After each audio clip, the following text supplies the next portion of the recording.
Hello again everybody, it's me, Madame Macabre, and I take it you're probably following the link from the mail time video here to hear the little stories that were included in the letters that there wasn't room for on the first video.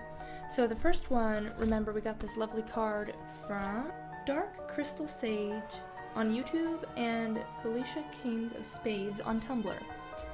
This is their paranormal series, and it is book 1. It is a snippet called Hauntings a Witch.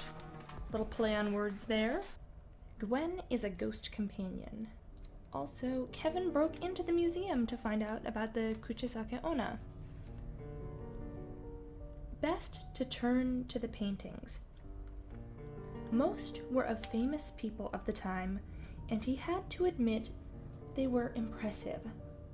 One painting caught Kevin's eye. A pale woman with blue eyes and a carved smile. That grisly smile he knew oh so well. You have an eye for art. Kevin jumped and turned around to see the officer from the crime scene.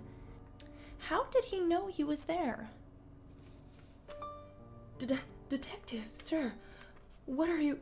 How did you... The shifting of the Ouija board interrupted him. And it spelt out, as you can see, the letters. Sorry, cop arrived on your own, Kev. So it looks like his little ghost buddy bailed out on him. Bye-bye.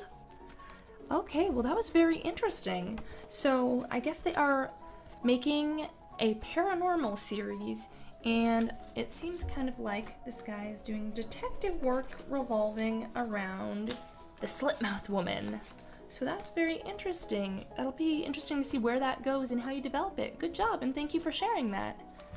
And I believe we have one more little story that was shared, and it was from Sylvester.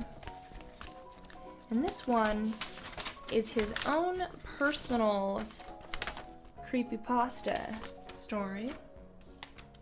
And it's called My Encounter with the Ghost of Emily Grierson. I know that it's my first creepypasta that I typed up, but this story with my ghostly encounter is really true. It happened about 9 years ago when I was going on a field trip to Oxford, Mississippi with my English AP class when I was in 12th grade. It was a field trip assignment from the book we had read, A Rose for Emily. This book was about a Southern belle in Mississippi named Emily Grierson, who was trapped in the society as an outcast, clinging onto her old way as she tries to break free. While we had arrived in Oxford, Mississippi, our English AP teacher pointed out the house where Emily Grierson had lived. It was a large, white, 2-story house right across the block from the old diner in Oxford. We had lunch at the campus at Ole Miss, eating burgers and hot dogs at the student union. After lunch, we went to the old Grierson house to take a look around. The tourist was told that Emily had died upstairs in the house in 1935. The cause of her death was that she was taking some arsenic, a poisonous chemical element that was able to keep out the rats. While me and my classmates went inside the house, it looked old-fashioned, like the mid-1860s. The house was very beautiful, sturdy, and built that it resembles to the White House in Washington, D.C. While all of my classmates were looking around the house, I went upstairs to the master bedroom where Emily had died.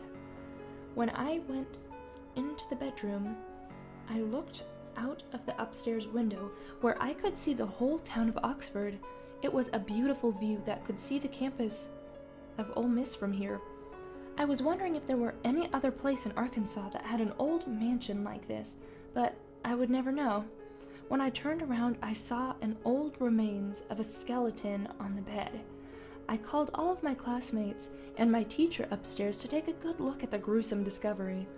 The tourists explained that it was the skeleton of Homer Barron, a smooth-talking northerner who loved Emily and died in his sleep by taking arsenic. They don't know why Homer had died or who the killer was. When they left out of the room, I had seen a little string of gray hair on the pillow. I took a good look at the string of hair, and I recognized that the hair belonged to Miss Emily because she had died in her sleep as well. So I decided to take this strand of hair home with me as a souvenir. Then something strange happened. The room was really cold, and I had checked around the bedroom to see if there were any air conditioning vents, but no luck. As the room got colder and colder, I felt the hair on the back of my neck standing up. I felt as though something was watching me from a distance, but I don't know who or what it was. As I turned around, I saw the spirit of Miss Emily Grierson standing on the left side of the bed with a stern look on her face. I realized that she didn't want anybody in her room, including myself. Frozen in fear, my heart was beating really fast as she walked around the bed, so I dropped the strand of gray hair on the dresser and bolted out of the room to join my other classmates. I didn't say anything to my teacher and my classmates about the scary encounter, and I didn't realize that the place was haunted. Miss Emily's spirit is still in that master bedroom in the Grierson house. If you ever want to go in for a tour in the Grierson house, heed my advice. Don't go in the master bedroom by yourself. Her spirit won't like it. Okay, well that was your first written creepypasta that you said? Well, good job on your first one. So I think I misunderstood. So is this actually like an encounter you're saying that really happened to you? Or is this something that you've written to be one of those first-person encounter creepypastas? It's very interesting. Definitely keep up writing. I personally really enjoy writing myself, and the more you write, the better and more detailed stuff you're gonna get. And not bad. Definitely a great first try for a creepypasta. Very interesting. I'll go ahead and slip it in there. So I've been putting all the things back in the envelopes where they come from, so I can keep track of who they came from. Though some of them have signatures, but not all of them do. So I'm keeping all of them. Well, thank you guys so much for sending those works with me. I appreciate that you value my opinion enough to want me to check them out and read them and all that.